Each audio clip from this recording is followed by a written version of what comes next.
सलग 3 दिवस Apple puree खाऊन झाल्यानंतर आज आदित्यनं खाल्लेलं आहे नवीन खाऊ, नवीन चव, नवीन टेक्स्चर. हॅलो एव्हरीवन, कसे आहात सगळे? आय होप तुम्ही सगळे ठीक असाल. तर आज आहे आदित्यच्या सॉलिड फूड जर्नीचा 4था दिवस आणि आज मी त्याला दिलेली आहे पेअर प्युरी.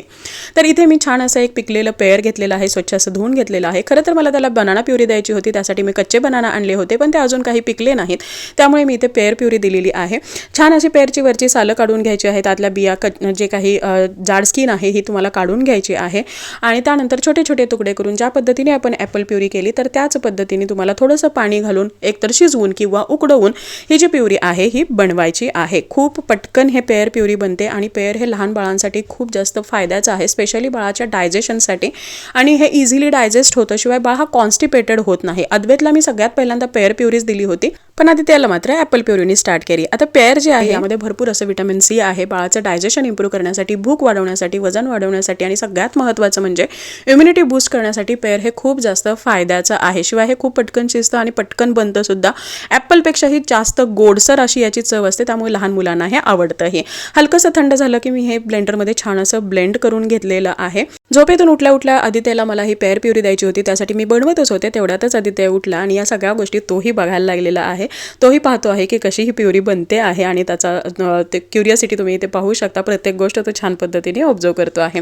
तर बऱ्याचशा मम्मी लोकांच्या मला कमेंट्स आल्या की बाळाला फळामुळे सर्दी होते का, कफ होतो का? तर अजिबात नाही. लक्षात घ्या, आपण हे जे काही फळं आहेत ही एकतर उकडून बाळाला देतो आहोत. जर फळं तुम्ही सकाळच्या वेळेमध्ये उपाशीपोटी किंवा अगदी थंड फळं जर बाळाला दिली तर त्यामुळे ह्याची जी तासीर आहे ही थंड असल्या कारणामुळे बाळाला सर्दी होण्याची शक्यता असते. परंतु हे जे काही कोमट प्युरी आहे, शिजवलेली प्युरी आहे, त्यामुळे बाळाला त्रास अजिबात होत नाही.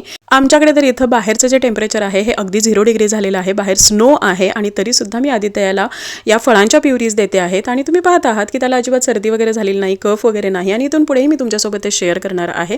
तर जर तुम्ही योग्य प्रकारे आणि योग्य टेम्परेचर मेंटेन करून बाळाला पेअर प्युरी किंवा कोणत्याही फळांची प्युरी देत असाल तर ती बाळाला कधीही बाधत नाही. आणि कालच्या व्हिडिओमध्ये आपण पाहिलं की बाळाला तांदूळ किंवा डाळ का द्यायची नाही, तर त्यामुळेच बाळाने व्यवस्थित खावं यासाठी इथे तुम्ही पाहू शकता तो किती अगदी आवडीने हे खातो आहे, कारण हे हलकंसं गोड सुद्धा आहे आणि म्हणूनच आपण फळांच्या प्युरी बाळाला देतो आहोत. 3-4 फळं 3-4 भाज्या बाळाने पचवले की त्यानंतर तुम्ही डाळीचं पाणी किंवा तांदळाची पेज ही बाळाला जरूर देऊ शकता. तर आता तुम्ही तुमच्या बाळाला जर सॉलिड फूड जर्नी स्टार्ट केली असेल तर दुसऱ्या वेळेस तुम्ही काय दिलं आहे हे मला कमेंटमध्ये जरूर सांगा. शिवाय तुम्हाला बाळाला काय काय द्यायचं आहे याबद्दल कन्फ्युजन असेल तर आपला डाएट चार्ट सुद्धा तुम्ही डाउनलोड करून घेऊ शकता. सध्या ऑफर चालू आहे 31 जानेवारीपर्यंत. प्रत्येक डाएट चार्ट हा फक्त 99 रुपयामध्ये तुम्हाला मिळणार आहे. सो आय होप तुम्हाला ही सॉलिड फूड जर्नी आवडत असेल. थँक्यू.